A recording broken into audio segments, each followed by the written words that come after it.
Hi everyone, welcome to university and welcome to this series of human resource management, जहाँ पर हम लोग cover कर रहे हैं ह्यूमन रिसोर्स मैनेजमेंट की पांचों units in a 5 part series, जिसमें हम ऑलरेडी 3 यूनिट्स कवर कर चुके हैं। This is part 4 of the series where we will be covering unit number 4, जिसका नाम है performance appraisal and compensation management. So without wasting any time, तुम कर दो सब्सक्राइब एंड मैं स्टार्ट करती हूँ with the question number 1। Question number 1 is what is the nature of performance appraisal.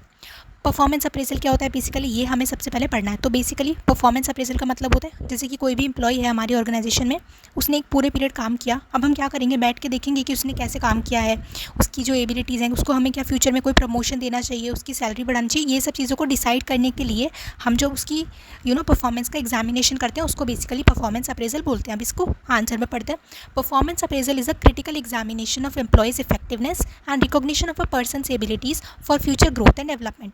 तो बेसिकली कोई भी एम्प्लॉय है, उसने जितनी भी इफेक्टिवनेस से काम किया है उसको हम क्रिटिकली एग्जामिन कर रहे हैं, देख रहे हैं कि तुमने कैसा काम किया है, तुम्हारी परफॉर्मेंस क्या रही है, तुम्हें जो टास्क असाइन किए गए थे वो तुमने कंप्लीट किए हैं कि नहीं, एंड तुम्हारी जो भी एबिलिटीज़ हैं उनको हम कंसीडर करेंगे, रिकॉग्नाइज़ करेंगे कि तुम्हें फ्यूचर में हमें कोई प्रमोशन देना है कि नहीं, आगे तुम्हारी जो जॉब रोल है उसमें ग्रोथ और डेवलपमेंट होना है कि नहीं। ये सब चीज़ों को जब हम एग्जामिन करते हैं उस पर्टिकुलर एम्प्लॉय को अच्छे से, उसने कैसे परफॉर्म किया, that is called performance appraisal. अब इसका काम क्या होता है, नेचर क्या होता है। First one is to provide valuable input in every employees skill. तो इसमें बेसिकली जो भी एम्प्लॉयज़ हैं उनकी सबकी अपनी अपनी स्किल सेट होती है। तो जब हम इवैल्यूएशन करते हैं, परफॉर्मेंस अप्रेजल करते हैं, तो हमें पता चलता है उस पर्टिकुलर एम्प्लॉय की स्किल्स के बारे में हमें अच्छे से पता चलता है। उसने स्टार्टिंग में हमें अपना CV दिखाया, पोर्टफोलियो दिखाया, ठीक है, बट जब वो एक्चुअली में काम करता है तब हमें पता चलता है कि वो कितना स्किल्ड है कि नहीं। तो हमें वैल्यूएबल इनपुट मिलता है उसकी स्किल्स के बारे में। Then, to provide a foundation for modifying or changing behavior patterns towards more productive work habits. अगर हमने ये जो एनालिसिस किया, इससे पता चला कि उसका कोई ऐसा बिहेवियर पैटर्न है, कोई ऐसा हैबिट है जो कि प्रोडक्टिव नहीं है, जिसकी वजह से हम आउटपुट अचीव नहीं कर पा रहे, जो कि उसको चेंज करना चाहिए तो ये हमें कैसे पता चलेगा, जब हम इवैल्यूएशन करेंगे। अगर हम इवैल्यूएशन ही नहीं करेंगे, परफॉर्मेंस अप्रेजल ही नहीं करेंगे, तो हमें पता ही कैसे चलेगा कि उसके बिहेवियर पैटर्न्स में क्या दिक्कत है और प्रोडक्टिविटी कैसे इंप्रूव कर सकते हैं। तो जब हम परफॉर्मेंस अप्रेजल करते हैं तो इससे हमें एक फाउंडेशन मिलता है, ताकि हमें अगर कोई बिहेवियर पैटर्न्स मॉडिफाई या चेंज करने हैं तो वो हम कर सकते हैं। Third one is to provide managers with information to assist them while determining on future job assignments and compensation. तो इससे परफॉर्मेंस अप्रेजल जब होता है, सारे एम्प्लॉयज़ की रिपोर्ट बनती है, एक हमें डेटाबेस मिलता है, जिससे मैनेजर्स को बहुत सारी इन्फॉर्मेशन मिलती है, जिससे कि वो डिसाइड कर सकते हैं कि फ्यूचर में कोई प्रोजेक्ट आने वाला है तो वो हमें किस पर्टिकुलर एम्प्लॉय को हमें असाइन करना चाहिए, किस पे हम लोग भरोसा कर सकते हैं, किस पर्टिकुलर एम्प्लॉय की हमें सैलरी बढ़ानी चाहिए, किसकी जो हमें प्रमोशन करनी चाहिए, किसको क्या रोल देना चाहिए। ये सब चीज़ें डिसाइड करने के लिए मैनेजर्स को ये इन्फॉर्मेशन हेल्प करती है। So this is performance appraisal, question number 1। Now let's see question number 2। What are the objectives of employee appraisal. तो बेसिकली जो परफॉर्मेंस अप्रेजल हम करते हैं, ये जो हम पूरा इवैल्यूएशन कर रहे हैं कि किस एम्प्लॉय ने कैसा परफॉर्म किया, कहाँ पर उसने लैग किया, क्या चीज़ इंप्रूव करनी चाहिए, ये इसको करने का ऑब्जेक्टिव क्या है। So let's see, performance appraisal can be conducted with the following goals in mind. तो जब कोई परफॉर्मेंस अप्रेजल करते हैं तो फिर हमारे माइंड में ये कुछ गोल्स होते हैं। Let's see, first one is to keep track so as to establish salaries and bonuses, pay structure, annual bonuses and so on. तो जैसे कि हमने पहले भी देखा कि हमें क्या करना है, सैलरीज डिसाइड करनी है लोगों की, उनको बोनस पे करना है, उनका जो पे स्ट्रक्चर है वो बनाना होता है, एनुअली बोनसेस देने होता है। ये सब चीज़ें को डिसाइड करने के लिए हमें ये तो पता होना चाहिए कि वो लोग परफॉर्म कैसा कर रहे हैं। जो अच्छा परफॉर्म कर रहा होगा उसको मिलेंगे बोनस, जो नहीं कर रहा होगा उसको हम लोग डांटेंगे या जो भी करेंगे उसकी सैलरी कम करेंगे। सो ये सब चीज़ों को ट्रैक करने के लिए ये एक ऑब्जेक्टिव होता है परफॉर्मेंस अप्रेजल करने का, ताकि हम सैलरी से रिलेटेड जो भी चीज़ें होती हैं उनको हम अच्छे से डिसाइड कर सकें। Then second is to identify employees' quality and weak points such that they place the right man at the accurate jobs. तो जब हम परफॉर्मेंस अप्रेजल करते हैं तो हमें जो भी एम्प्लॉयज़ हैं उनकी क्वालिटी पता चलती है, क्या क्या चीज़ें वो अच्छे से कर पा रहे हैं कि नहीं, उनके वीकनेस क्या हैं, कहाँ पे वो लैक कर रहे हैं। जब हमें उनकी क्वालिटी मतलब उनकी स्ट्रेंथ्स और वीकनेसेस पता चल जाती हैं तो फिर हम क्या कर पाएंगे, एज अ मैनेजर सही पर्सन को सही जॉब पे प्लेस कर पाएंगे। सो परफॉर्मेंस अप्रेजल करने का ऑब्जेक्टिव होता है एम्प्लॉयज़ की स्ट्रेंथ और वीकनेस को समझना, ताकि सही इंसान को हम सही जॉब पे प्लेस कर सकें। Third one is to preserve and evaluate a humans potential for development and advancement. हम जब एक एम्प्लॉय को इवैल्यूएट करें तो हमें दिखता है कि वो बंदा कितना ग्रोथ डिज़र्व करता है, उसको हमें प्रमोशन देना चाहिए कि नहीं। तो इससे हम एक ह्यूमन की पोटेंशियल को, एक एम्प्लॉय की पोटेंशियल को समझ पाते हैं, उसको हमें कितना कि वो डेवलप कितना कर सकता है, एडवांसमेंट कितना हम उसको दे सकते हैं, वो सब चीज़ें। Fourth one is to assist workforce with suggestions on the performance and related status. तो परफॉर्मेंस अप्रेजल करके हमारे जो एम्प्लॉयज़ हैं उनको भी हम फीडबैक दे सकते हैं कि आप कैसा काम कर रहे हो, हमें आपकी परफॉर्मेंस में सेटिस्फेक्शन मिल रहा है कि नहीं, ये सजेशंस हैं, ये सब चीज़ें हम हमारी वर्कफोर्स को भी बता पाएंगे, उनको फीडबैक दे पाएंगे ताकि वो खुद से भी इम्प्रूव कर सकें। Fifth one is it sets the stage for influencing employees working habits. तो बेसिकली कोई भी ऐसी ऑर्गेनाइजेशन है जहाँ पर परफॉर्मेंस अप्रेजल होता है टाइमली बेसिस पे, तो वहाँ के जो एम्प्लॉयज़ हैं उनका वर्किंग हैबिट जो है वो ऑलरेडी इन्फ्लुएंस होगा, वो इंप्रूव करने की कोशिश करेंगे, क्योंकि उन्हें पता है एक पर्टिकुलर टाइम के बाद हमारा परफॉर्मेंस अप्रेजल होगा, देखा जाएगा कि हमने कैसा परफॉर्म किया, एंड उसके बेसिस पे हमारी सैलरीज डिसाइड होंगी, हमें फीडबैक्स मिलेंगे, क्रिटिसिज्म मिलेगा। तो ये सब ध्यान में रखते हुए जो है वो लोग अपनी परफॉर्मेंस को अच्छे से इम्प्रूव करते हुए चलेंगे। तो इससे जो एम्प्लॉयज़ के वर्किंग हैबिट्स होते हैं वो भी इन्फ्लुएंस होते हैं। Sixth one is to analyse and maintain advertising and other skills training. जब हमारे एम्प्लॉयज़ की हम लोग देखेंगे कि वो कैसे परफॉर्म कर रहे हैं, कैसे वर्क कर रहे हैं, क्या वीकनेसेस आ रही हैं, तो हम ये समझ पाएंगे कि क्या हमारे किसी भी डिपार्टमेंट में, चाहे वो एडवर्टाइजमेंट डिपार्टमेंट हो, कोई डिपार्टमेंट हो, उनको किसी चीज़ की ट्रेनिंग की ज़रूरत है कि नहीं, एंड अगर है तो फिर हम वो ट्रेनिंग उनको प्रोवाइड कर पाएंगे। तो ये बेसिक जो है ऑब्जेक्टिव्स होते हैं अप्रेजल करने का, पहले कि हम लोग जो सैलरीज बोनसेस का स्ट्रक्चर होता है वो बना पाएँ, एम्प्लॉयज़ की जो स्ट्रेंथ्स एंड वीकनेसेस हैं उनको हम समझ पाएँ, देन उनको डेवलपमेंट का कितना पोटेंशियल है हर एम्प्लॉय के अंदर वो समझ पाएँ, उनको फीडबैक दे पाएँ कि आप ये जो है परफॉर्मेंस में ये सब इंप्रूवमेंट कर सकते हो इस तरीके से। दैन इससे जो वर्किंग हैबिट होता है जनरली वो भी इन्फ्लुएंस होता है, एंड अगर कोई ट्रेनिंग देने की ज़रूरत है कि नहीं वो भी हमें परफॉर्मेंस अप्रेजल करने से पता चल जाता है। This was question number 2। Now let's see question number 3, what is the process of performance review. तो जब हम पूरा परफॉर्मेंस रिव्यू कर रहे हैं, किसी पर्टिकुलर एम्प्लॉय को आपने लिया एंड उसकी पूरी परफॉर्मेंस देखी, तो उसका पूरा प्रोसेस क्या होता है, this is what we are going to see in this question. The very first stage in performance review is to create the benchmarks that will be utilized to draw comparisons staff members' actual performance. So basically जो सबसे पहला stage है performance review का, तुम्हें कोई भी चीज़ को review करना है, तुम्हें चेक करना है कि वो परफेक्ट है कि नहीं, तो उसको चेक करने के लिए तुम्हारे पास एक स्टैंडर्ड होना चाहिए, एक बेंचमार्क होना चाहिए, राइट। उसी तरीके से जब हमें परफॉर्मेंस रिव्यू करना है तो सबसे पहला काम होता है कि आपके पास बेंचमार्क होने चाहिए जिनको यूज़ किया जाएगा उनकी एक्चुअल परफॉर्मेंस से कंपेयर करने में। लाइक मान लो कोई सेल्स का बंदा है, हमने उसको टारगेट दिया कि तुम्हें इतने रुपीज़ की सेल करनी है, तो ये जो टारगेट है दिस इज़ द बेंचमार्क कि तुम्हें इतनी करनी है। अब उसने एक्चुअली में कितनी करी उसको हम इससे कंपेयर तो बाद में करेंगे, बट पहले ये बेंचमार्क होना तो चाहिए, उसका टारगेट होना तो चाहिए। तो ये जो हम टारगेट बनाते हैं this is the first stage in performance review है बेंचमार्क्स क्रिएट करना। Second, the डिससेमिनेशन of norms. Once established, it's management's responsibility to share information, the benchmark to all employees of the organization. Employees must be informed and the standards must be clearly explained to them. So basically अभी जो हमने standards बनाए थे, benchmarks बनाए थे, norms बनाए हैं, ये हमने इस्टेब्लिश तो कर लिए, बना तो दिए, बट अब ये जो बेंचमार्क्स हैं ये सारे एम्प्लॉयज़ को बताना भी बहुत ही ज़रूरी है। तो ये सेकंड स्टेप होता है, आपने स्टैंडर्ड्स बना लिए, बेंचमार्क्स बना लिए, तुम्हें इतने करोड़ की सेल करनी है, ठीक है। अब ये चीज़ तुम्हें एम्प्लॉयज़ को बतानी तो पड़ेगी, तभी तो वो उसको अचीव करने की तरफ काम करेंगे। तो अगर एक बार इस्टेब्लिश कर दिया तो ये मैनेजमेंट की रिस्पॉन्सिबिलिटी होती है कि जो भी बेंचमार्क्स आपने सेट करे हैं किसी भी डिपार्टमेंट के, वो तुम्हें अपने ऑर्गेनाइजेशन के एम्प्लॉयज़ को बताने पड़ेंगे, उनको इन्फॉर्म करना पड़ेगा, उनको क्लियरली ये सारी चीज़ें एक्सप्लेन करके चलनी पड़ेंगी। तो हमने स्टैंडर्ड बना लिया, उसको एम्प्लॉयज़ को बता दिया। नाउ आता है third step, actual performance evaluation.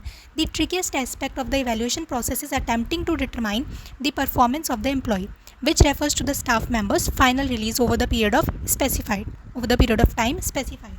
तो बेसिकली इसमें कुछ नहीं है, जो हमने एक्चुअल परफॉर्मेंस करी है उसको मेजर करेंगे। अब हम जो हमारा एम्प्लॉई है उसने एक्चुअली में कितने सेल्स करी हैं, कितना परफॉर्मेंस किया है, कैसा परफॉर्मेंस किया है, वो हम जब मेजर करते हैं that is the third step. ये ट्रिकीएस्ट एस्पेक्ट होता है इवैल्यूएशन प्रोसेस का, डिटरमाइन करना एम्प्लॉय की परफॉर्मेंस को।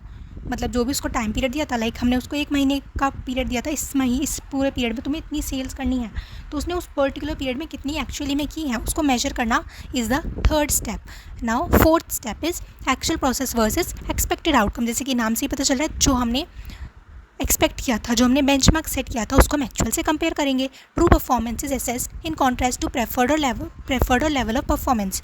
The comparison reveals distinction in job performance from the accepted rules. So basically यहाँ पर हम सिंपली क्या करके चल रहे हैं, जो हमने स्टैंडर्ड्स बनाए थे कि तुम्हें इतनी सेल्स करनी है, और जो हमारी एक्चुअली में सेल्स हुई है, जो हमारी एक्चुअल परफॉर्मेंस है, उसको हम कंपैरिजन करते हैं। सो ये जो हमारा कंपैरिजन है ये हमें रिवील करता है कि जो जॉब परफॉर्म की गई थी और जो हमने बेंचमार्क सेट किया था उनमें कितना डिफरेंस है। तो ये तो हो गया हमारा fourth step. And the last step of the process is discussing results, feedback. The evaluation outcomes are communicated by debating with employees one-on-one. This conversation focuses on interacting and listening. The outcome problems and potential solutions are now being discussed with the goal of conflict resolution and reaching consensus. So basically fifth step, final step हमारा क्या है, कि जो भी result आया है इस comparison को करने का उसको डिस्कस करेंगे, फीडबैक देंगे एम्प्लॉयज़ को, डिबेट करेंगे एम्प्लॉयज़ से वन बाय वन कि हमने आपको इतना टारगेट दिया था, आपने इतना एक्चुअल परफॉर्मेंस किया है, आपने मतलब क्या प्रॉब्लम आई जिसकी वजह से आप टारगेट को अचीव नहीं कर पाए हो, कंपनी क्या कर सकती है अपने एंड से आपको हेल्प करने के लिए, या फिर अगर उसकी कोई प्रॉब्लम है लाइक अटेंडेंस शॉर्ट है या वॉट एवर, तो वो चीज़ को हम यहाँ पर हाईलाइट करेंगे।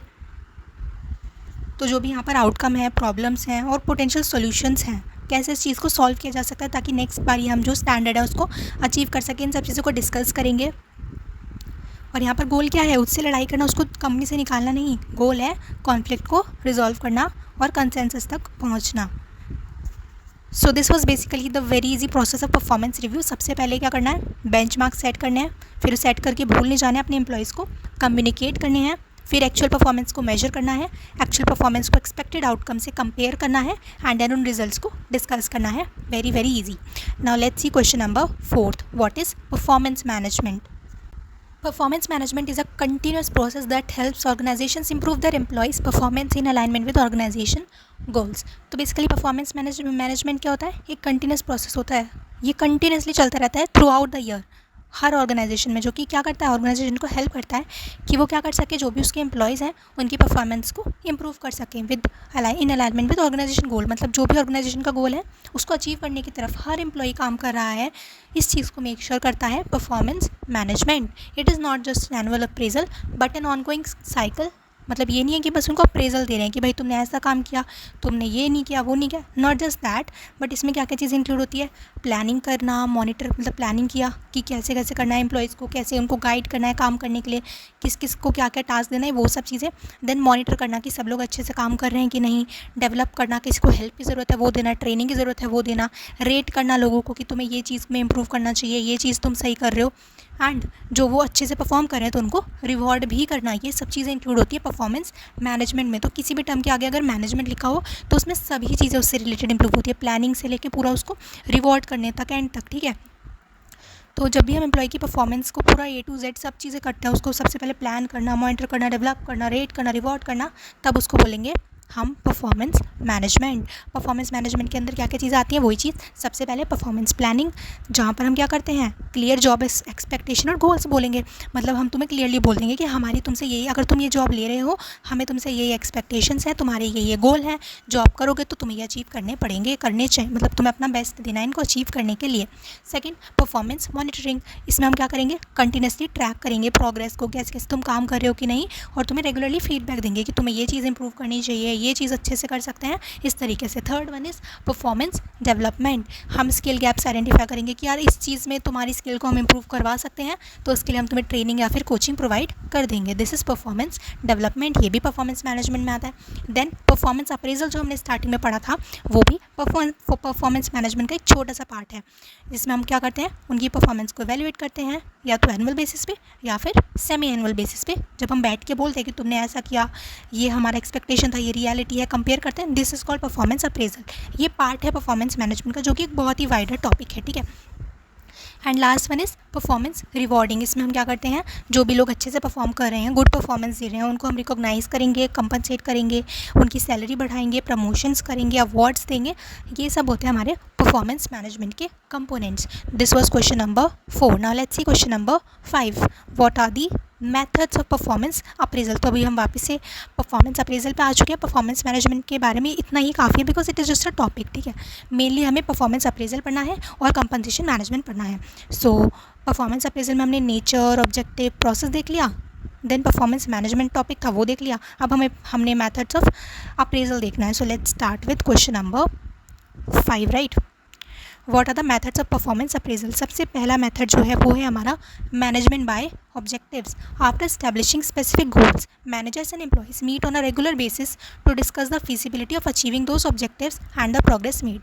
These progress indicators aid in analyzing an employee's contribution towards the end of review period.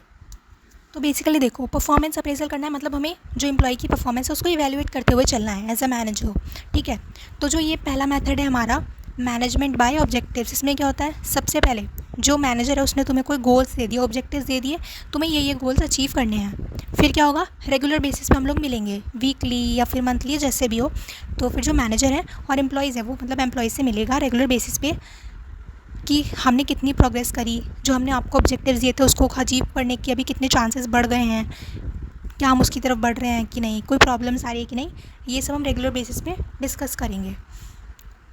इससे क्या होगा, हमें पता चल पाएगा कि जो एम्प्लॉयज़ हैं वो कितना कंट्रीब्यूट कर रहे हैं towards the end of review period. तो जब हम कोई ऑब्जेक्टिव दे देते हैं पहले, एंड देन उसको देखते उनसे बार बार डिस्कस करते हैं कि कितना प्रोग्रेस हुआ, क्या प्रॉब्लम आ रही है। This is called management by objectives. Second is assessment centre method. Employees are evaluated based on their performance in social stimulating activities such as position, judgments, conversations, and so on. Employee performance is examined in order to identify future leaders and managers. This method can be tailored to meet a specific requirement, position, placement, or goals, and it can focus on providing insight into a employee's public persona. So basically जो पहला वाला हमारा method है MBO, management by objective, उसका purpose ये होता है कि हमारा कोई प्रोजेक्ट आया है कंपनी का नॉर्मल, उसको हमें अचीव करना है, तो सही भाई वही करेंगे हम कि एक टास्क लेंगे, उसको लोगों को देंगे, तुम्हें ये अचीव करना है, और रेगुलरली उनसे बात मीटिंग करेंगे कि इतना काम हुआ, क्या प्रॉब्लम आ रही है, क्यों नहीं हो रहा है काम। इस तरीके से नॉर्मली यही चलता है। बट जस्ट इमेजिन हमें एक कोई पोजीशन फिल करनी है, किसी चीज़ में हमें देखना है कोई पर्सन है जिसकी कॉन्वर्सेशन स्किल अच्छी हो, वो हमें चेक करना है कि कौन ऐसा पर्सन है हमारी ऑर्गेनाइजेशन में जिसकी कॉन्वर्सेशन स्किल बहुत अच्छी है, जिसकी जजमेंट बहुत अच्छी है। ये सब जो कोई स्पेशल चीज़ हमें चेक करनी है ना, कि हमें कोई स्पेसिफिक रिक्वायरमेंट है, कोई पोजीशन फिल करनी है, कोई प्लेसमेंट करनी है, कोई पर्टिकुलर गोल अचीव करना है, तो उस केस में हम असेसमेंट सेंटर मेथड का यूज़ करते हैं। इसमें क्या होता है, नॉर्मली हम कोई टास्क वास्क नहीं देते हैं, इसमें कुछ एक्टिविटीज़ करवाई जाती हैं, सोशल स्टिमुलेटिंग एक्टिविटीज़ करवाई जाती हैं, कोई कॉम्पिटिशन, कोई चीज़ ऐसी करवाई जाएगी जिससे हमें पता चल पाए कि उसकी कम्युनिकेशन स्किल्स के बारे में पता चल पाए, लीडरशिप स्किल्स, मैनेजिंग स्किल्स, इन सब चीज़ों के बारे में पता चल पाए, इसलिए करवाते हैं। इससे हमें पता चलता है कि इनमें से कौन कौन से एम्प्लॉयज़ में से पोटेंशियल है कि उनको हम फ्यूचर लीडर या मैनेजर्स बना सकते हैं। तो इसके लिए जो करवाया जाता है that is called assessment centre method, जिसमें की जाती हैं सोशल स्टिमुलेटिंग एक्टिविटीज़। और ये किस लिए होता है, आइडेंटिफाई करने के लिए फ्यूचर लीडर्स हैं, मैनेजर्स को। थर्ड मेथड होता है हमारा human resource accounting method. It is used to assess an employee's score dependent upon economic rewards they receive from the organization. It is also known as the human capital cost accounting method. This means that such an employee's performance is assessed against the salary and other benefits provided by the company. तो ये method जो है हमारा human resource accounting method, इसमें हम पैसों पे ज़्यादा फोकस करते हैं। इसमें हम एक एम्प्लॉय की स्कोर को हम मेजर करने की कोशिश करते हैं डिपेंडेंट अपॉन कि उसको कितना पैसा ऑर्गेनाइजेशन से रिसीव हुआ है, जिसको हम लोग human capital cost accounting method भी बोलते हैं। इस मतलब है कि जो एम्प्लॉय की परफॉर्मेंस है उसको असेस किया जाएगा सैलरी का अगेंस्ट और अदर बेनिफिट्स की, कंपनी उसको कितनी सैलरी दे रही है, कितने बेनिफिट्स प्रोवाइड कर रही है, ये सब चीज़ों को देख के हम इससे कंपेयर करेंगे कि वो परफॉर्म जो कर रहा है वो सैलरी के इक्विवेलेंट कर रहा है कि नहीं। जब हम सैलरी पे फोकस करते हैं, बेनिफिट्स पे, मॉनिटरी बेनिफिट्स पे फोकस करके उसकी परफॉर्मेंस देखते हैं, that is called human resource accounting method. Basically ये थोड़ा मैथमेटिकल हो जाता है। इसमें क्या करती है, जैसे कंपनी ने कोई एम्प्लॉय हायर किया तो उसकी जो टोटल कॉस्ट होगी ना ओवर टाइम, वो उसको ट्रैक करेंगे कि उसको रिक्रूटमेंट करने में कितना खर्चा आया, ट्रेनिंग देने में, पर ईयर सैलरी कितनी है, बेनिफिट्स दे रहे हैं वो कितना है, टोटल कॉस्ट कितनी आई। हमें लग रहा है कि ये जो एम्प्लॉय है 5 साल काम करेगा, तो फिर उसके अकॉर्डिंग हम इंटू 5 करके उसकी पूरी cost salary plus benefits into service year निकालेंगे, plus recruitment cost plus training cost. तो इससे हमें एक टोटल HR वैल्यू पता चल जाती है कि इस एम्प्लॉय पे हमें इतना खर्चा पूरे life time of the company करने वाले हैं। इतना डिटेल में आपको पढ़ने की ज़रूरत नहीं है, बट मेक श्योर जब भी कोई पैसे की बात हो रही है, सैलरी की बात हो रही है, that is HR accounting method. Fourth one is behaviorally anchored rating scale, that is called BARS. BARS set up typical workplace behaviors based on a job role and evaluates an employee's performance in relation to these established standards.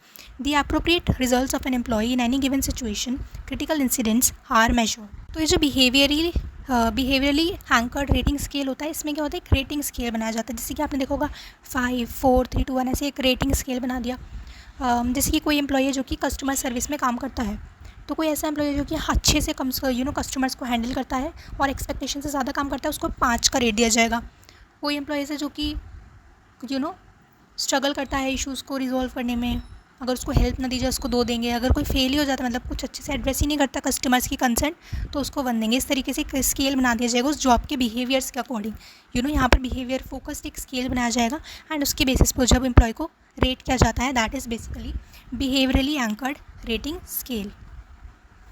इसमें हम जो employ की performance है उसको इन establish standards के basis पे evaluate करते हैं। तो ये होते हैं हमारे कुछ डिफरेंट मेथड्स परफॉर्मेंस अप्रेजल का। पहला MBO जो सिंपल होता है, गोल्स बता दिए, रेगुलरली मीटिंग्स करेंगे प्रोग्रेस देखने के लिए, इस तरीके से। देन असेसमेंट सेंटर जहाँ पर हम सोशल स्टिमुलेटिंग एक्टिविटीज़ करते हैं, अगर हमें कोई फ्यूचर लीडर्स आइडेंटिफाई करने हैं, मैनेजर्स चाहिए, उसके लिए बेसिकली किया जाता है। देन जब हम सैलरी के बेसिस पे एम्प्लॉय की परफॉर्मेंस को असेस करते हैं, that is HR accounting method. And जब हम एक रेटिंग स्केल बनाते हैं बिहेवियर्स के बेसिस पे, that is called behaviourally anchored rating scale. This was question number 5। Now let's see question number 6, what is potential appraisal. तो जैसे कि नाम से पता चल रहा है, पोटेंशियल अप्रेजल, पोटेंशियल देखना हमें हमारे एम्प्लॉयज़ का कि वो फ्यूचर में उनके अंदर उनको हम प्रमोट कर सकते हैं कि नहीं, कोई हायर पोजीशन को फिल करने के लिए उनको यूज़ कर सकते हैं कि नहीं। जो पोटेंशियल है एम्प्लॉयज़ का, वो देखने के लिए जब हम असेसमेंट करते हैं, एग्जामिनेशन करते हैं, that is potential appraisal. Potential appraisal is a future oriented appraisal. Future को दिमाग में रखते हुए हम उनका असेसमेंट कर रहे हैं, उसकी परफॉर्मेंस का, with the primary goal of determining and assessing employees' potential to presume higher positions and duties in the organization chart। कि जो हमारा ऑर्गेनाइजेशन चार्ट है, लाइक नीचे एम्प्लॉयज़ हैं, मैनेजर्स हैं, जो भी स्टाफ है, इस तरीके से जो हमारे पूरा हायरार्की है, उसमें जो भी हायर पोजीशंस हैं, ड्यूटीज़ हैं, उनको फिल करने के लिए हम जो है असेसमेंट करते हैं कि कौन कौन से एम्प्लॉयज़ हैं जो कि जिनको हम प्रमोट करके ये जो मैनेजरियल पोजीशंस होती हैं, लीडरशिप पोजीशंस हैं, उनको फिल कर सकते हैं। जब इसलिए हम अप्रेजल करते हैं, इसलिए हम असेसमेंट करते हैं, that is called potential appraisal. Potential appraisal कैसे कर सकते हैं, इसकी कुछ टेक्निक्स होती है, जैसे कि self appraisal, peer appraisal, superior appraisal, MBO, leadership exercises, management games like role playing, psychological and psychometric test। तो बेसिकली जो सेल्फ असेसमेंट होता है, जो एम्प्लॉई है वो खुद सेल्फ अपने आप से अपनी जो स्ट्रेंथ, वीकनेस, करियर एस्पिरेशन है, उसको खुद से इवेलुएट करता है कि उसको जो है ग्रोथ चाहिए भी कि नहीं, किस फील्ड में ग्रोथ चाहिए। जब वो खुद से ये चीज़ें असेसमेंट करता है, that is self assessment. Then supervisors assessment, जो उसका सुपरवाइज़र है, जो मैनेजर है, वो जब एम्प्लॉय का पोटेंशियल असेस करता है, देखता है कि वो फ्यूचर रोल के लिए सूटेबल है कि नहीं, परफॉर्मेंस उसकी देखेंगे, स्किल देखेंगे, लीडरशिप एबिलिटी जब हमारा मैनेजर सुपरवाइज़र देखेगा, that is called supervisors assessment. तो सेल्फ अप्रेजल हो गया खुद से देखना, सुपीरियर अप्रेजल हो गया कोई हमारा जो हेड है, मैनेजर है, सुपरवाइज़र है, वो देखे। पीयर अप्रेजल मतलब हमारा जो कोई टीममेट है वो आइडेंटिफाई करे कि हमारे अंदर पोटेंशियल है कि नहीं। Then there is MBO। इसके अंदर लाइक हमने पहले MBO डिस्कस करा था, इसमें भी वही है, मेजरेबल गोल्स बनाए जाते हैं। अगर अचीव कर पा रहे हो तो हैं तुम्हारे अंदर वो स्किल्स कि तुम्हें प्रमोट किया जा सके लीडरशिप पोजीशंस में। गोल्स अचीव नहीं कर पा रहे हो तो नहीं है, इस तरीके से किया जाता है इसमें potential appraisal. Then we have leadership exercises, यहाँ पर कुछ लीडरशिप सिचुएशंस को स्टिमुलेट किया जाएगा, देखा जाएगा कि आप उस पर्टिकुलर सिचुएशन में क्या डिसीजन लेते हो, आप टीम को मैनेज कर पा रहे हो कि नहीं। प्रॉब्लम सॉल्विंग पोटेंशियल आपका जब चेक किया जाता है, इस तरीके की कुछ एक्सरसाइजेज होती हैं, कुछ एक्टिविटीज़ होती हैं, उसकी हेल्प से पोटेंशियल अप्रेजल किया जा सकता है।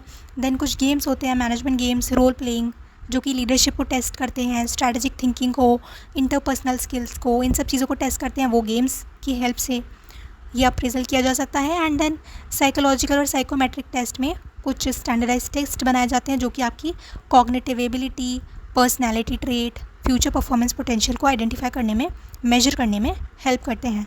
सो ये होता है पोटेंशियल अप्रेजल, और ये होती है डिफरेंट टेक्निक्स।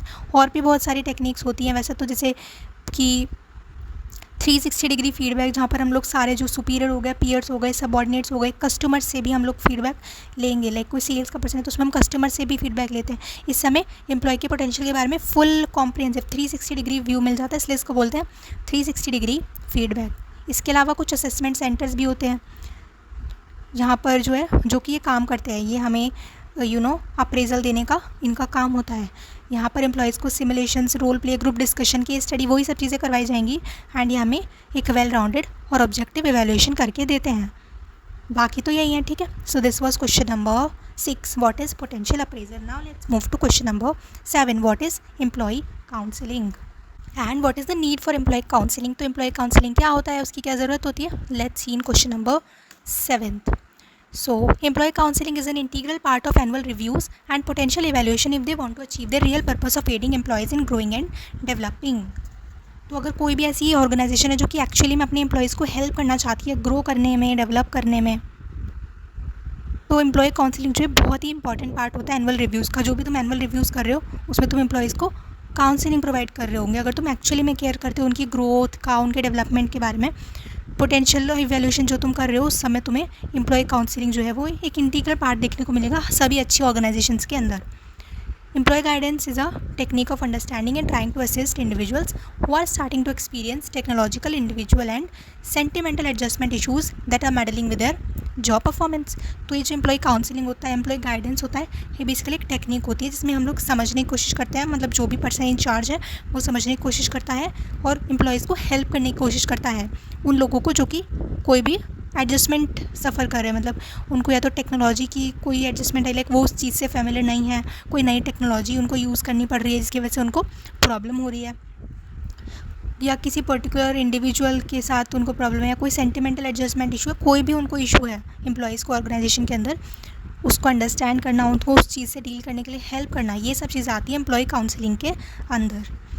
जो भी चीज़ उनको उनकी परफॉर्मेंस से हिंडर कर रही है, उनकी परफॉर्मेंस को इम्पैक्ट कर रही है नेगेटिवली, उस चीज़ को डिस्कस करना एम्प्लॉय काउंसलिंग के अंदर आता है।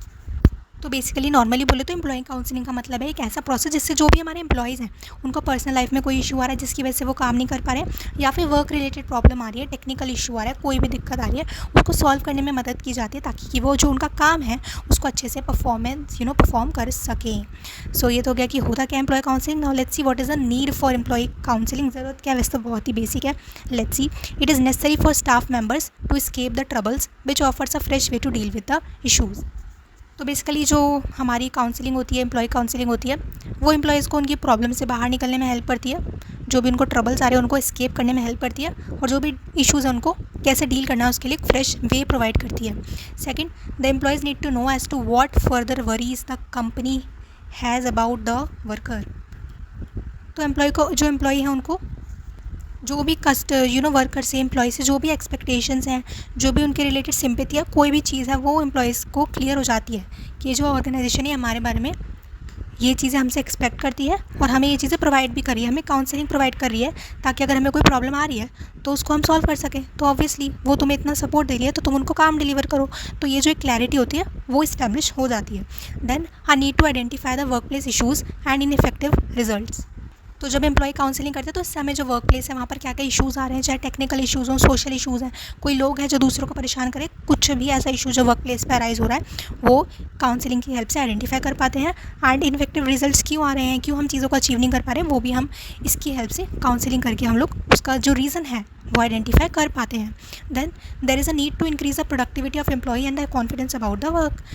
तो ऑब्वियसली हर कंपनी चाहती है कि जो उसके एम्प्लॉयज़ हैं उनकी मैक्सिमम प्रोडक्टिविटी हो, कॉन्फिडेंस बढ़े वर्क के बारे में। तो इसलिए ये जो प्रॉब्लम सॉल्विंग वाला काम होता है, काउंसलिंग होता है, ये प्रोवाइड की जाती है ताकि किसी को कोई भी प्रॉब्लम आ रही है उसको सॉल्व किया जाए एंड वो हमारी प्रोडक्टिविटी को इम्पैक्ट ना करे। This was question number 7। Now let's see question number 8। What is job transfer and promotion. सबको ही पता है जॉब ट्रांसफ़र क्या होता है, प्रमोशन क्या होता है। Let's C, transfer means the association of a worker from a site in a job class to a vacant position for which the employee qualifies in the similar or different job class in the same pay grade. A transfer may include a modification in duties, work location, days of work or hours of work. तो transfer का मतलब होता है कि जो एक worker है उसको एसोसिएट किया जा रहा है, उसको चेंज, उसकी लोकेशन को चेंज किया जा रहा है, या फिर लाइक एक साइड से दूसरी वेकेंट पोजीशन में एक कहीं पर वो काम कर रहा था उससे दूसरी जगह पे जब उसको शिफ्ट किया जाता है, that is basically called transfer. जिसके लिए जो एम्प्लॉई है वो क्वालिफाई करता है, लाइक यहाँ पर वो हमारा सेल संभाल रहा था, अभी हमारी कोई दूसरी ब्रांच है, वहाँ पर वैकेंसी है, ज़रूरत है, अर्जेंसी है, तो हमने ये जो एम्प्लॉई है इसको वहाँ पर ट्रांसफ़र कर दिया सेल्स डिपार्टमेंट में, क्योंकि ये वहाँ के लिए क्वालिफाई करता है सिमिलर जॉब में। ठीक है, या फिर डिफरेंटली भी हो सकता है, लाइक जो नॉर्मल लेबर क्लास वर्कर्स या फिर कोई ऐसी जो जॉब्स होती है जहाँ पर स्किल इतनी मैटर नहीं करती, लेबर वाला वर्क होता है ज़्यादातर, वहाँ पर डिफरेंट जॉब में भी लोगों को ट्रांसफ़र किया जाता है सेम पे ग्रेड में, लाइक उन लोगों का जो पेमेंट होती है वो सेम होती है। तो इस तरीके किसी भी तरीके से जब एक एम्प्लॉय को दूसरी जगह पर, दूसरी पोजीशन में, दूसरी जॉब में, दूसरे पे ग्रेड में शिफ्ट किया जाता है, that is basically called transfer. Transfer में इंक्लूड अ मॉडिफिकेशन, मतलब जो ट्रांसफ़र है उसमें जो ड्यूटीज़ हैं वो आपकी चेंज हो सकती है, लाइक आप यहाँ पर दूसरा काम कर रहे हैं, दूसरी जगह पर जाकर आपको कुछ और काम करना पड़ेगा, या आपकी लोकेशन चेंज हो जाएगी, आपके जो डेज़ ऑफ वर्क हैं वो चेंज हो सकते हैं लोकेशन के according, hours of work change हो सकते हैं। तो ये जो चीज़ें होती हैं इसको बोलते हैं ट्रांसफ़र। तो बेसिकली ट्रांसफ़र क्या होता है, एम्प्लॉय को एक जगह से दूसरी जगह पर शिफ्ट करना, मूव करना, या तो सेम जॉब के अंदर या फिर इवन डिफरेंट जॉब भी हो सकती है, ज़रूरी नहीं है कि बिल्कुल सेम ही जॉब हो। फिर आता है हमारा second promotion. A promotion is situation in which a worker advances to a spot that is classified at a higher salary grade और in certain circumstances an acknowledgement of a significant greater responsibilities surrounded by the equivalent grade. तो promotion क्या होता है? Basically promotion मतलब कि आपको एक level upgrade हो रहा है, आपका जो लेवल है वो अपग्रेड हो रहा है, चाहे वो आपकी सैलरी बढ़ रही है, आपको एक हायर सैलरी ग्रेड में मूव किया जा रहा है। अभी आप जो है वहाँ पे एग्जीक्यूटिव थे, अब आपको उसका पूरा मैनेजर बनाया जा रहा है। इस तरीके से आपका प्रमोशन, इसको प्रमोशन बोल सकते हैं। या फिर हो सकता है सैलरी पहले आपकी 50,000 सैलरी थी, अब उसको 80,000 कर दिया जा रहा है, इस तरीके का प्रमोशन हो सकता है। या फिर आपकी जो रिस्पॉन्सिबिलिटीज़ हैं वो इंक्रीज़ हो सकती हैं, that is also called promotion. ठीक है, सो ये हो गया हमारा transfer and promotion, very basic. Now let's see question number 9th। What is compensation and what are its policies? Compensation क्या होता है, कंपनसेशन पॉलिसीज़ क्या होती हैं? Let's see. So compensation is a technique of providing monetary compensation to staff in leave of the work done. Compensation basically मतलब salary देना, पैसे देना, जो एम्प्लॉई हैं, जो भी स्टाफ हैं, जो काम कर रहे हैं उनको, उसके बदले में उनको मॉनिटरी कंपनसेशन देना, पैसे देना। This is called compensation. Compensation can be utilize to help with talent acquisition, work performance and job involvement. So basically जो हमारा कंपनसेशन होता है वो किस लिए दिया जाता है? वो हमें हेल्प करता है टैलेंट को एक्वायर करने में। मतलब हम एक पर्टिकुलर जॉब पोस्ट कर रहे हैं, वहाँ पर अच्छी कंपनसेशन होगी तो जो टैलेंट है वो अट्रैक्ट होगा, टैलेंट एक्विजिशन में हेल्प करता है। देन लोगों की परफॉर्मेंस को इन्हांस करने के लिए कंपनसेशन का यूज़ किया जाता है कि हम आपकी सैलरी बढ़ा देंगे, इतना पे कर देंगे, बोनस देंगे। इस तरीके से कंपनसेशन का यूज़ किया जाता है। लोगों के जो इन्वॉल्वमेंट है जॉब में उसको इम्प्रूव करने के लिए भी कंपनसेशन का ही यूज़ किया जाता है। सो ये टैलेंट को अट्रैक्ट करने, वर्क परफॉर्मेंस को इम्प्रूव करने और जॉब इन्वॉल्वमेंट को बढ़ाने में हेल्प करता है। Then benefits and compensation plays an essential part due to their ability to hire and keep talented employees. Obviously अगर आप benefits नहीं दोगे, compensation नहीं दोगे, तो कौन से जो talented employees हैं वो आपकी ऑर्गेनाइजेशन में आएंगे और रहेंगे भी। तो ये जो है बेनिफिट और कंपनसेशन बहुत ही एसेंशियल पार्ट प्ले करते हैं जो हमारी ऑर्गेनाइजेशन है उसके अंदर टैलेंटेड एम्प्लॉयज़ को लाने में, हायर करने में एंड उनको रखने में। An ideal compensation system guarantees that staff is satisfied and content. तो एक अच्छा कंपनसेशन सिस्टम कैसा होना चाहिए जिससे कि जो हमारा स्टाफ है वो सेटिस्फाइड और कंटेंट रहे, उनको कोई प्रॉब्लम ना हो, वो अपना काम करने के लिए मोटिवेटेड रहे। This reduces worker turnover. Obviously अगर उनको अच्छा पैकेज मिल रहा है इंडस्ट्री स्टैंडर्ड्स के अकॉर्डिंग तो फिर वो छोड़ के नहीं जाएंगे। वहीं अगर आप किसी को बहुत ही लो पे रख रहे हो और वहीं आप जो है उसको जो है किसी और कंपनी से स्लाइटली भी अगर ज़्यादा पे मिल रहा होगा तो वो छोड़ के चला जाएगा, बिकॉज उसको पता है कि उतना ही वर्क वो वहाँ करके बेटर अर्न कर सकता है। तो अगर हम अच्छा कंपनसेशन नहीं देंगे तो इससे हमारा वर्कर टर्नओवर इंक्रीज़ होता है। तो अगर हमें वर्कर टर्नओवर को रिड्यूस करना है तो हमें आइडियल कंपनसेशन सिस्टम रखना चाहिए। दस ऑर्गेनाइजेशन अचीव्स मार्केट स्टेबिलिटी। अच्छा कंपनसेशन सिस्टम है, एम्प्लॉय छोड़ के नहीं जाएंगे तो आपको मार्केट स्टेबिलिटी अपने आप अचीव हो जाएगी। Then the compensation policy is the fundamental document that drives the specific details of the organisation compensation practices. तो अब आती है हमारी कंपनसेशन पॉलिसी क्या होती है। ये एक डॉक्यूमेंट होता है जिसमें जो ऑर्गेनाइजेशन की कंपनसेशन प्रैक्टिसेस हैं, कितनी सैलरी देते हैं, क्या रूल्स हैं, बिहेवियर, एक्सपेक्टेशन, कल्चर, ये सब चीज़ें जो बताती है डॉक्यूमेंट हमारा पूरा, that is called compensation policy. Where as the reward policy generates the companies reputed level of remuneration goal. The remuneration guideline talks about precise details of the individual components of compensation followed by behavioural patterns, individuals involvement in the organisations payment system. तो basically इस पूरे paragraph में ये था कि जो compensation policy होती है वो हमारा मेन डॉक्यूमेंट होती है, जो कि हमारी जो कंपनी है उसका पे सिस्टम क्या है, किस तरीके से हम पेमेंट करते हैं अपने एम्प्लॉयज़ को, पूरा सिस्टम जो है उसको डिफाइन करती है कंपनसेशन पॉलिसी। ठीक है। सेकंड चीज़ रिवॉर्ड पॉलिसी। जो रिवॉर्ड पॉलिसी होती है वो कंपनी के जो पे गोल्स हैं वो सेट करती है। मतलब वो बताती है कि जो एम्प्लॉय है उसको जो कंपनी है उनको जो कंपनी है वो एम्प्लॉयज़ के जो रिवॉर्ड्स होते हैं उनको कितनी इंपॉर्टेंस देती है।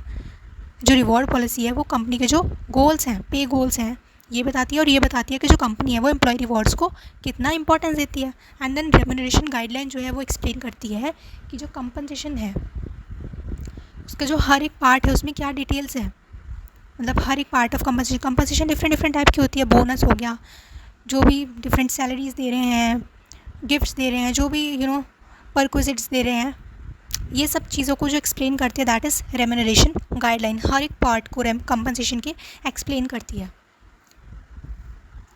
और साथ ही साथ जो हमारी कंपनसेशन पॉलिसी होती है उसमें बताया जाता है कि जो एम्प्लॉय है उनका बिहेवियर कैसा होना चाहिए ऑर्गेनाइजेशन के अंदर, और उनका इन्वॉल्वमेंट कंपनी के पेमेंट सिस्टम में कैसा होगा, ये सब चीज़ें हमारी कंपनसेशन पॉलिसी बता के चलती है। तो इन शॉर्ट बोले तो कंपनसेशन पॉलिसी मेन डॉक्यूमेंट है जिसमें कंपनी का पूरा पे सिस्टम एक्सप्लेन होता है। रिवॉर्ड पॉलिसी कंपनी के जो पे गोल्स हैं वो बताती है कितना एम्प्लॉय जो कंपनी है वो अपने एम्प्लॉयज़ के रिवॉर्ड्स को वैल्यू करती है। रेम्यूनरेशन गाइडलाइन हमें कंपनसेशन प्लान के हर एक पर्टिकुलर पार्ट के बारे में डिटेल देती है और बताती है कि जो एम्प्लॉय है उनका बिहेवियर और उनका रोल क्या है कंपनी के पेमेंट सिस्टम के अंदर। That's it, let's move to question number 10, what is base and supplementary compensation. सबसे पहले बेस कंपनसेशन मतलब द फिक्स सैलरी और wage that an employee regularly receives for doing their job. मतलब जो basically fix salary होती है जो employ को मंथली बेसिस पे आर्ली वेज जो भी तरीके से आपको मिलती है एक पर्टिकुलर पीरियड के बाद, that is called base compensation, जो फिक्स्ड होती है। ये गारंटीड पेमेंट होती है, चेंज नहीं होती, परफॉर्मेंस बेस्ड नहीं होती, या ये कोई एक्स्ट्रा बेनिफिट नहीं है। जितना आपने काम किया है उस पर्टिकुलर पीरियड में आपको ये जो सैलरी है वो मिलनी ही मिलनी है। That is called base compensation. It is a basic cost to the company for hiring the employee. ठीक है, ये ऑब्वियसली कंपनी के लिए बेसिक कॉस्ट होने वाली है। अगर आपको कोई भी एम्प्लॉय को हायर करना है तो आपको उनको बेस कंपनसेशन तो देनी ही पड़ेगी। किसी बंदे के लिए 50,000 रुपये महीने की सैलरी है तो वो उसका बेस कंपनसेशन है, इतना उसको मिलना ही मिलना है। अब इसके ऊपर अगर कोई बोनस मिले कुछ और मिले वो अलग बात है, बट 50,000 जो है वो उसका बेस कंपनसेशन है, फिक्स्ड सैलरी है जो कि हर पीरियड में हर मंथली बेसिस पे उसको मिलेगी। ये गारंटेड पेमेंट है, ये परफॉर्मेंस के बेसिस पे चेंज नहीं होगी और ये ना ही कोई एक्स्ट्रा बेनिफिट है। फिर आता है हमारा सप्लीमेंट्री कंपनसेशन। ऑब्वियसली ये वो होता है हमारे जो एक्स्ट्रा बेनिफिट या पेमेंट है जो कि हमें बेस सैलरी से एडिशन में मिल रही है। लाइक आपको किसी चीज़ के लिए आपने अच्छा परफॉर्मेंस किया तो आपको बोनस मिलता है 10,000 का, इस तरीके से कमीशन मिलती है सेल्स की। तो ये जो होती है this is called supplementary compensation. इसमें क्या क्या चीज़ें आती हैं, bonus, incentives, medical insurance, paid holidays, retirement benefits. तो उस 50,000 रुपये से ऊपर आपको जो भी चीज़ें मिल रही हैं वो सब सप्लीमेंट्री कंपनसेशन होती है। ये फिक्स सैलरी का पार्ट नहीं होती है, ये आपकी परफॉर्मेंस के ऊपर बेस्ड होती है। अब मान लो कि आपने अच्छा परफॉर्मेंस नहीं किया, बहुत ही घटिया किया, बट कॉन्ट्रैक्ट के अकॉर्डिंग कंपनी आपको बेस कंपनसेशन तो देगी ही, 50,000 रुपये तो देगी ही, बट अब वो आपको एक हॉलीडे ट्रिप तो नहीं देगी ना, इसलिए तो सप्लीमेंट्री कॉम्पनसेशन यूजुअली आपको तब मिलती हैं जब आपका परफॉर्मेंस अच्छा होता है। तो ये वेरी करती हैं परफॉर्मेंस के बेस पर, कंपनी की पॉलिसी के बेस पर। ठीक है, और इससे क्या होता है जो हमारे एम्प्लॉयज़ हैं उनकी सेटिस्फैक्शन इंक्रीज़ होती है और उनका रिटेंशन इंक्रीज़ होता है। मतलब वो ज़्यादा रहना चाहेंगे ऐसी कंपनी में जहाँ पर उनको यूजुअली बोनसेस मिलते हैं, हॉलीडेज़ मिलती हैं। तो इसलिए सप्लीमेंट्री कंपनसेशन भी बहुत इंपॉर्टेंट होती है।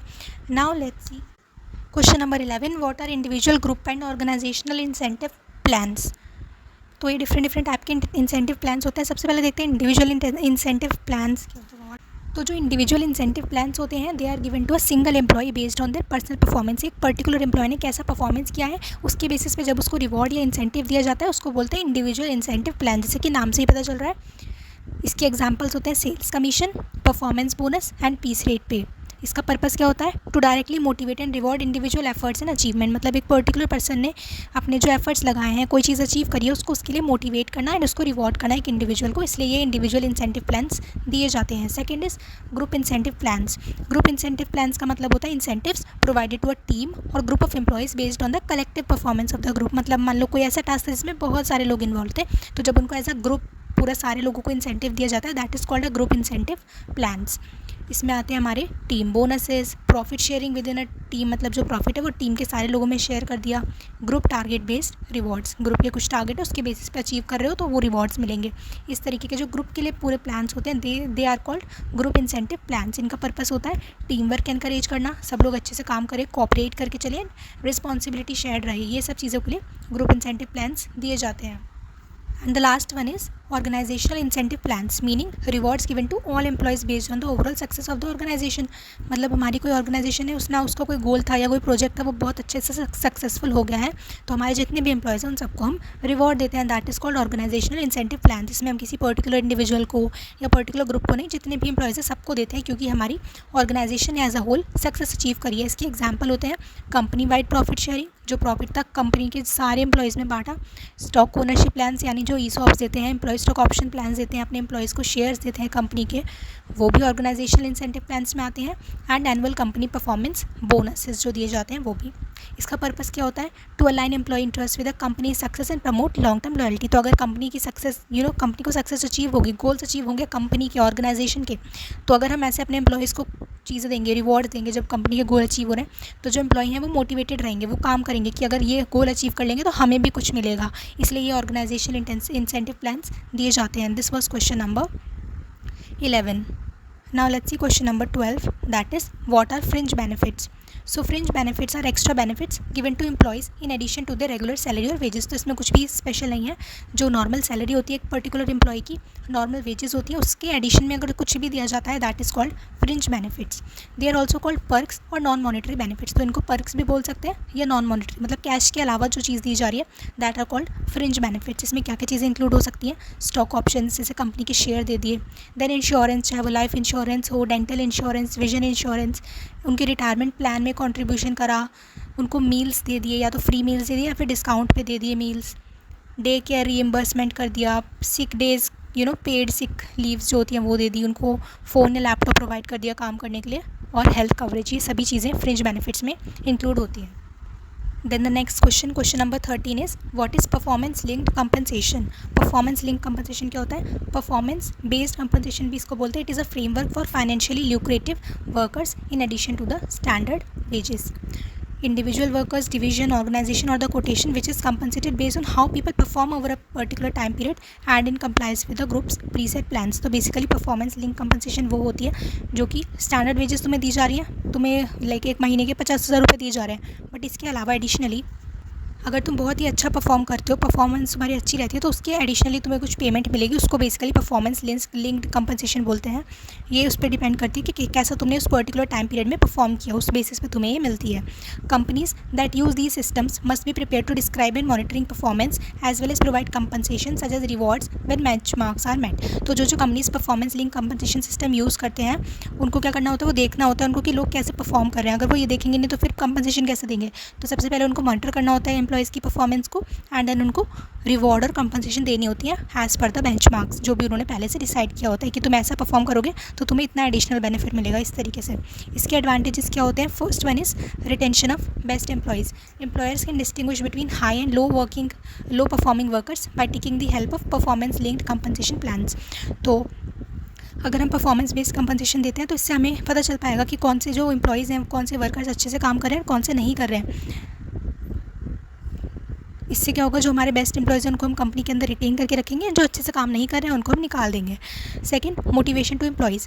इससे क्या होता है, जो एम्प्लॉयज़ होते हैं उनको मोटिवेशन मिलती है कि अगर हम ज़्यादा अच्छे से काम करेंगे तो हमारे को ऐसे नहीं कि हम चाहे ज़्यादा काम करें, कम करें, 50,000 ही मिलेंगे फिर तो कोई मेहनत करेगा ही नहीं, बट उन्हें पता है नॉर्मली 50,000 मिलेंगे, बट अगर हम और अच्छे से काम करेंगे तो हमें और एडिशनल बेनिफिट मिलेगा. तो इसके लिए उनको मोटिवेशन मिलती है और अच्छे से काम करने की. Performance linked pay plan tends to encourage more significant and contributing employees to keep producing their best. Third one is improve recruitment. Businesses can enhance their hiring procedures by identifying the workers who perform better. तो इसकी help से जो companies हैं वो अपने hiring procedures को improve कर सकती हैं, वो आइडेंटिफाई करेंगी कि कौन है जो अच्छे से परफॉर्म कर रहा है. Less turnover cost. When employees will be paid according to their work and efforts they are less likely to leave their current employer and switch to some other company. तो बेसिकली अगर employers को जो employees हैं जो भी काम करें, अगर उनको जितना वो काम करे उसके अकॉर्डिंग, उनके एफर्ट्स के अकॉर्डिंग पैसे मिलेंगे तो वो वहाँ पर कंपनी में रहना ज़्यादा पसंद करेंगे, ना कि वो कंपनी को लीव करके चले जाएंगे. वहीं कोई ऐसी कंपनी है जहाँ पर आपको फिक्स इतने ही पैसे मिलेंगे, आप चाहे कितनी भी मेहनत कर लो आपको कोई एडिशनल बेनिफिट नहीं मिलता है, वहाँ पर जो टर्नओवर रेट होता है वो बहुत ज़्यादा होता है, बहुत ज़्यादा एम्प्लॉयज़ लीव करते हैं, फिर बहुत ज़्यादा लोगों को हायर करना, बार बार ट्रेनिंग देना, ये सब चीज़ों की कॉस्ट इंक्रीज़ हो जाती है. वहीं अगर हम परफॉर्मेंस बेस्ड कंपनसेशन देते हैं तो लोग लीव नहीं करेंगे कंपनी को और हमारी जो टर्नओवर कॉस्ट है वो कंपनी की कम आएगी. 14th question is what is an employee stock option plan. Employee stock option plan ESOPs or employee stock ownership plan are employee benefit strategies that allows employees to own stock in the company. तो इसमें basically जो भी company के shares होते हैं वो company के employees को दिए जाते हैं. Employees purchase these shares at a price below the market price or at a discount. तो ऑब्वियसली एम्प्लॉयज़ को दे रहे हैं तो एक्जैक्ट सेम प्राइस पे देंगे तो कोई फ़ायदा नहीं होगा एम्प्लॉयज़ को. तो जो हमारा अभी करंट शेयर्स का मार्केट प्राइस चल रहा है उससे कम प्राइस पे या फिर डिस्काउंट पे उन शेयर्स को अपने एम्प्लॉयज़ को दिया जाता है, तब इसको ESOP बोलते हैं. Employees are granted possibilities under the employee stock option plan which allows them to buy stock at a lower cost than the current market price value of the stock or they are given a certain proportion of the compensation in company stock. तो basically वही है कि उनको option दिया जाता है कि जब भी आप जो है ये स्टॉक को परचेज़ करना चाहते हो, कन्वर्ट करना चाहते हो ESOPs को शेयर में, तो आपको मार्केट प्राइस से लोअर कॉस्ट पे जो शेयर्स हैं वो आपको मिल जाएंगे. या फिर उनका जो कंपनसेशन है उसका एक कुछ प्रपोर्शन, लाइक उनकी अगर 60,000 की सैलरी तो उसके 10,000 के जो है उनके हम शेयर्स दे देंगे कंपनी के। इस तरीके से ईसॉप वर्क करता है। तो this was employee stock option plan. Now let's see question number 15, what is the pay band system? A pay band is a component of the salary process in which different jobs are ranked according to education and experience. तो ये basically salary process का एक component होता है जिसमें हम क्या करते हैं, जो डिफरेंट जॉब्स होती हैं उनको एजुकेशन और एक्सपीरियंस के बेसिस पे रैंक करते हैं। It is use to place applicants in the appropriate position and ensure that they are fairly compensated. Like जितने भी हमारे एप्लीकेंट्स हैं, हमने कोई भी जॉब की पोस्टिंग डाली उसके लिए जितनी भी एप्लीकेशंस आई उसमें हम देखेंगे कि कौन सा पर्सन है जिसका एजुकेशन जो है टॉप यूनिवर्सिटी से उसको 1 रैंक पे रखेंगे, सेकंड पे, थर्ड पे, इस तरीके से रैंकिंग। देन एक्सपीरियंस सबसे ज़्यादा जो होगा उसको ऊपर रखेंगे, देन कम एक्सपीरियंस वाला उससे कम एक्सपीरियंस वाला। इस तरीके से जब हम एक रैंक बनाते हैं तो इससे हमें पता चल जाता है कि हमारे जो एप्लीकेंट्स हैं उनको हम अप्रोप्रिएट पोजीशन पे रख के देख सकते हैं कि हम उनको फेयरली कंपनसेट कर रहे हैं कि नहीं। Employers are required by law to publish the minimum and maximum amount they are willing to pay for each band. और जो एम्प्लॉयर्स होते हैं, जो कंपनीज होती हैं, उनको लॉ भी बोलता है कि आपको बताना पड़ेगा कि आप हर एक पर्टिकुलर बैंड में कम एक्सपीरियंस वालों को आप कितना पे कर रहे हो एंड ज़्यादा एक्सपीरियंस वालों को आप कितना पे कर रहे हो। ये सब चीज़ें कंपनी को डिस्क्लोज करनी पड़ती हैं। Uh payment is a set salary range for a group of jobs with known to have similar characteristics, qualifications and level of responsibility. तो बेसिकली वही है, ये एक सेट सैलरी रेंज होती है एक पर्टिकुलर ग्रुप ऑफ जॉब में। Like इसमें ये कैरेक्टरिस्टिक्स है, क्वालिफिकेशंस है, लेवल ऑफ रिस्पॉन्सिबिलिटी, ऐसे हम एक रेटिंग स्केल काइंड ऑफ बना देते हैं जो कि हेल्प करती है एम्प्लॉयर्स को आइडेंटिफाई करने में कि हर एक पर्सन जो है वो फेयरली कंपनसेटेड है कि नहीं अपने एजुकेशन और एक्सपीरियंस के according. This was question number 15. Now we are at the last question number 16, that is what is job evaluation and what are its steps. So job evaluation make sure jobs are ranked fairly so you can set the right pay. तो basically जो companies होती हैं वो जो भी लोगों को पे कर रही हैं वो सही पे कर रही हैं कि नहीं, उनके स्किल्स के अकॉर्डिंग, उनके क्वालिफिकेशंस के अकॉर्डिंग सही पे कर रही हैं कि नहीं, ये चीज़ को मेक श्योर करने के लिए जॉब इवैल्यूएशन किया जाता है. इससे हमें पता चलता है कि जितनी भी जॉब्स हैं वो फेयरली रैंक की गई हैं एंड उनको हम सही तरीके से पे कर रहे हैं. तो इसके लिए इसका प्रोसेस क्या होता है, कैसे किया जाता है जॉब इवैल्यूएशन. सबसे पहले collect job facts, find out what each job does and what skill it needs. मतलब हर एक पर्टिकुलर जॉब की जो इन्फॉर्मेशन है, बेसिक डेटा है, वो कलेक्ट करेंगे कि हर एक पर्टिकुलर जॉब में ये पर्सन क्या करेगा एंड उसके लिए उसको क्या क्या स्किल्स की ज़रूरत पड़ेगी. अब ये कैसे पता करेंगे हम, इंटरव्यू लेके जो लोग ऑलरेडी वहाँ पर उस चीज़ में काम कर रहे हैं, सर्वे करके, या फिर हम लोगों को काम करते हुए देख के पता कर सकते हैं कि किसमें क्या क्या स्किल्स लगेंगी. तो इस तरीके से जब हमने बेसिक इन्फॉर्मेशन कलेक्ट कर ली, फिर सेकंड स्टेप पे आते हैं, that is right clear job description. मतलब हर एक जॉब के जो मेन टास्क हैं उसमें क्या क्वालिफिकेशंस लगेंगी, इन सब चीज़ों को समराइज़ करके एक डिस्क्रिप्शन बनाया जाता है, जॉब डिस्क्रिप्शन, कि इस जॉब में तुम्हें ये चीज़ें करनी होंगी और ये तुम्हारे पास क्वालिफिकेशन होनी चाहिए. और फिर थर्ड आता है हमारा कंपेयर एंड रैंक. फिर क्या करेंगे, एक सिंपल वे पिक करेंगे जॉब्स को कंपेयर करने का. या तो हम रैंकिंग कर सकते हैं, यानी जो सबसे इंपॉर्टेंट जॉब्स हैं उनको सबसे ऊपर रखेंगे, जो सबसे कम इंपॉर्टेंट उनको नीचे. इस तरीके से एक रैंकिंग लिस्ट तैयार कर सकते हैं. ग्रेडिंग कर सकते हैं, यानी कि हम ग्रेड्स बनाएंगे, like junior level, junior grade, mid grade, senior grade, और इन जॉब्स को हम इन ग्रेड्स में डिवाइड कर सकते हैं. एंड एक पॉइंट सिस्टम बना सकते हैं जिसमें हम क्या करते हैं, it score jobs and factors, जैसे कि स्किल हो गया, रिस्पॉन्सिबिलिटी हो गया, इन बेसिस पे हम जो है पॉइंट्स देंगे हर एक पर्टिकुलर जॉब को, कि इस पर्टिकुलर जॉब में हमें इतने इस पॉइंट की स्किल्स चाहिए. Like on a scale of 1 to 10 we will rate it 7. इसमें इतनी स्किल चाहिए. इस तरीके से जब हम एक पॉइंट सिस्टम की हेल्प करते हैं, that can also be use to compare and rank the jobs. तो इस तरीके से जब हमने जॉब्स को कंपेयर कर लिया, फिर हम क्या करते हैं, पे स्ट्रक्चर को बिल्ड करते हैं. Order jobs by the rank और स्कोर, जो भी हमने रैंकिंग दी है उनको या तो ऑर्डर में लगा दो, या फिर जो तुमने लेवल्स अगर रखे हैं तो उनको लेवल्स में कर दो. एंड फिर सबको एक लेवल दे दो, मतलब पे रेंज दे दो, कि लाइक अगर हमने ग्रेडिंग सिस्टम यूज़ किया है तो जूनियर वाले जितने भी जॉब्स कर रहे हैं लोग बाग, उनको इतनी सैलरी दी जाएगी. मिड वाले ग्रेड में जो है उनको इतनी, एंड सीनियर में इतनी सैलरी दी जाएगी. देन रैंकिंग अगर करिए तो जो मोस्ट इंपॉर्टेंट है उनको इतनी दी जाएगी, जो लीस्ट इंपॉर्टेंट है उनको इतनी दी जाएगी, एंड बाकी मीडियम जो बीच में है उनकी इस तरीके से वेरी करेगी. इस तरीके से फिर हम क्या करेंगे, पे स्ट्रक्चर को बिल्ड कर देंगे. बस ये होता है पूरे जॉब इवैल्यूएशन का प्रोसेस. सारी जॉब के फैक्ट्स को कलेक्ट करना, जॉब डिस्क्रिप्शन बनाना, कंपेयर और लिस्ट रैंकिंग वगैरह करना, एंड देन पे स्ट्रक्चर को बिल्ड करना. So this was all about unit number 4. Unit number 4 में हमने परफॉर्मेंस अप्रेजल पढ़ा, उसके nature, objective, process, performance management एक टॉपिक पढ़ा, अप्रेजल के डिफरेंट मेथड्स, पोटेंशियल अप्रेजल क्या होता है, एम्प्लॉय काउंसलिंग क्या होता है, जॉब ट्रांसफ़र और प्रमोशन में क्या डिफरेंस होता है. Then we studied about compensation management, उसका concept, policies, then base compensation और सप्लीमेंट्री कंपनसेशन में क्या डिफरेंस होता है। फिर हमने कुछ इंसेंटिव प्लान्स पढ़े, इंडिविजुअल, ग्रुप, ऑर्गेनाइजेशनल। फिर हमने फ्रिंज बेनिफिट्स पढ़ा, परफॉर्मेंस लिंक कंपनसेशन पढ़ा, ईसॉप्स क्या होते हैं, पे बैंड सिस्टम क्या होता है, जॉब इवैल्यूएशन क्या होता है। ये सारे टॉपिक्स हमारे सिलेबस में थे, हमने सारे कवर कर लिए हैं। And this was part 4 of the series. Now only one unit is left, that is unit number 5. So subscribe to the channel and stay tuned for unit number 5. Thank you so much for watching this video. I hope it helped you, and all the best for your exam.